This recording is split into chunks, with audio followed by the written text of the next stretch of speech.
Les Néerlandais aiment la Franche-Comté. C'est le cas de Saskia et Alder. Dido, Dodinan et Jacqueline. Tous ont fait le pari de changer de vie.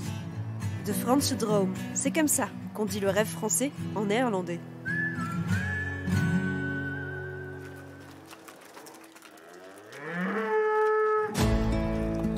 À Mazerolles, sur l'exploitation laitière, Saskia et Alder effectuent leurs tâches quotidiennes. Le bonheur qu'ils ont trouvé ici il y a 20 ans n'a pas pris une ride. J'ai vu ça, donc je dis à Alder, mais c'est pour nous. C'est pour nous. Donc là, on a décidé d'acheter cette ferme. Donc c'est notre paradis. Un paradis bien exploité. Leur lait part en fromagerie, mais le contenu de cette cuve sera, lui, transformé ici. Le couple a créé un univers qui leur est propre et dont la culture hollandaise reste le pilier. On parle fralandais. Moitié hollandais, moitié français. On a des mots. Kun je die appel even ramasseren? Donc le verbe ramasser, c'est devenu ramasser, c'est pas du tout hollandais. Voilà, c'est une création. Ça fait 20 ans qu'ils vivent un rêve qu'ils n'auraient pas pu réaliser aux Pays-Bas. Là-bas, les 460 habitants au kilomètre carré ont influencé les prix des terres agricoles. L'hectare y est vendu à 110 000 € contre 3 000 ici dans le Doubs. Waar gaan we vanmiddag eten? Ben, je pense ook. On y va au wok pour fêter Les 20 ans.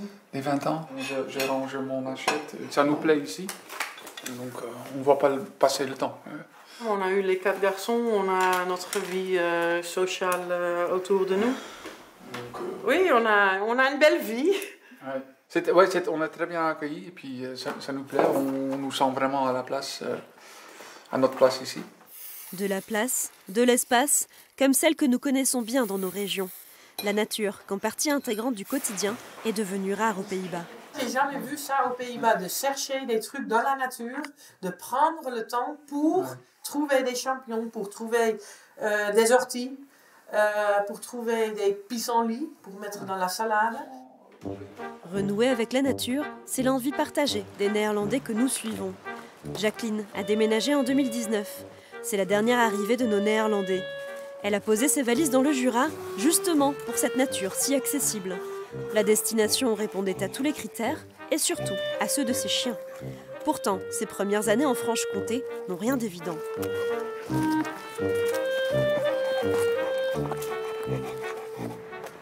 En ce moment, je ne travaille pas, donc j'ai plein de temps. Et s'il fait beau comme aujourd'hui, j'aime bien me promener avec les chiens. Ça fait plaisir pour moi et plaisir pour les chiens.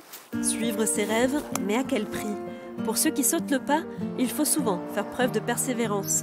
Jacqueline le fait au quotidien. Elle était loin de s'imaginer que d'un pays européen à un autre, les codes sociaux pouvaient tant varier. Ce qui me manque un peu, c'est des amis français. On veut parler avec des gens, ça fait facilement. Mais vraiment être ami avec une Française, ça c'est une autre chose. Ça c'est plus dur. Ils ont leur vie, leur propre vie, et c'est difficile de rentrer dans leur vie personnelle. Se faire une place, s'intégrer, le travail y aide souvent. Dans sa vie d'avant, Jacqueline était ingénieure chimique. Elle maîtrise le français à l'oral, mais à l'écrit, c'est plus compliqué. Quand je dois écrire, par exemple, des lettres en français, je ne postule même pas parce que je sais que je vais faire plein d'erreurs et je ne peux pas le faire. Donc, je postule sur des postes où je suis en relation avec des clients parce que j'étais commercial avant et avec des choses où je peux utiliser mes langues. Donc, j'essaie de faire, de chercher des travail qui vont bien avec moi. S'adapter, garder un esprit ouvert et ne pas se laisser décourager. C'est aussi ça, la réalité de ce rêve français.